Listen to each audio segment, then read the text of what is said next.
Good morning students, science chapter 2 acid base and salts. So हमारा next topic है are the crystals of salts really dry. मतलब कि जो crystals होते हैं किसी भी सॉल्ट्स के, क्या वो सच्ची में ड्राई होते हैं या नहीं होते, वो हम डिस्कस करेंगे।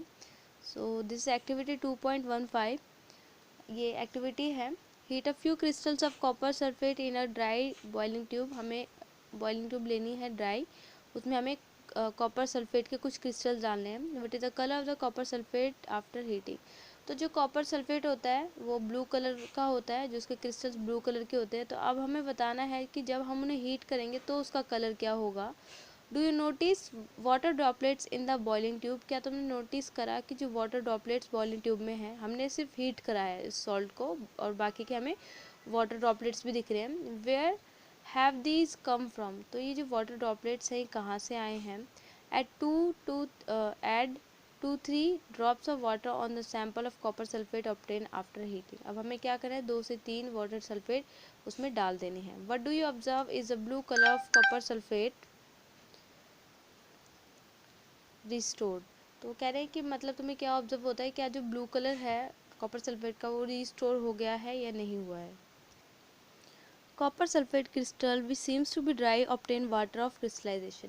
तो क्या है, जो कॉपर सल्फेट हमें दिख रहे हैं कि जो सूखे मतलब जो ड्राई हैं उसमें वो वैसे वो क्या है, वाटर कंटेन करते हैं। ठीक है, क्रिस्टलाइजेशन जो होती है तो वो क्रिस्टलाइजेशन कब होती है, वो वाटर जो क्रिस्टलाइजेशन में जो उसके क्रिस्टल्स होते हैं उसमें वो वाटर होता है पहले से। When we heat the crystals, this water is removed and the salt turns white. अब क्या है, जो ब्लू कलर के कॉपर सल्फेट हैं, जब हम इसमें से हीट करेंगे इसे, तो जो मॉलिक्यूल जो वाटर है वो रिमूव हो जाएगा और जो सॉल्ट है ब्लू कलर की जगह वाइट कलर का सॉल्ट बन जाएगा। If you moisten the crystals again with water, you will find the blue color of the crystal reappear. अब हम क्या करेंगे, जो वाइट कलर हो गया है मतलब हीट करके वो वाइट कलर का हो गया है, उसमें अगर हम दोबारा से कुछ ड्रॉप्स ऐड करेंगे वाटर की तो उसका जो ब्लू कलर है वो दोबारा ब्लू कलर के जो क्रिस्टल्स हो जाएंगे।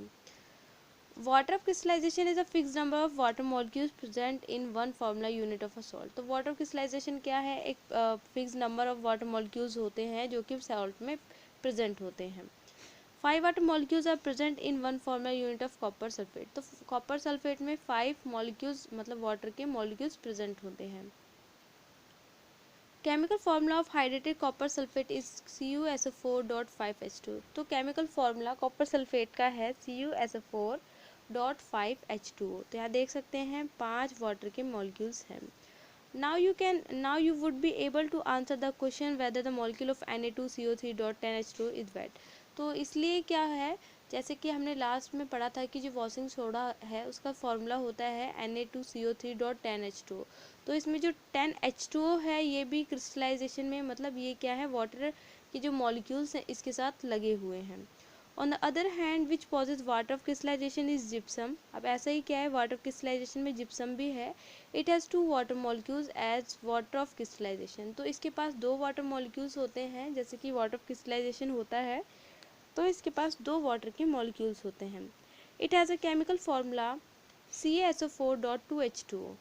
कैल्शियम सल्फेट 2H3 वाटर है। ठीक है, तो कैल्शियम सल्फेट हो जाएगा। तो जो जिप्सम है, जिप्सम का फॉर्मूला होता है CaSO4.2H2O। ये क्या है, वाटर ऑफ क्रिस्टलाइजेशन है। तो यहाँ let us look into the uses of this salt. अब हम देखेंगे कि जिप्सम का कहाँ यूज़ किया जाता है और किस तरीके से यूज़ होता है।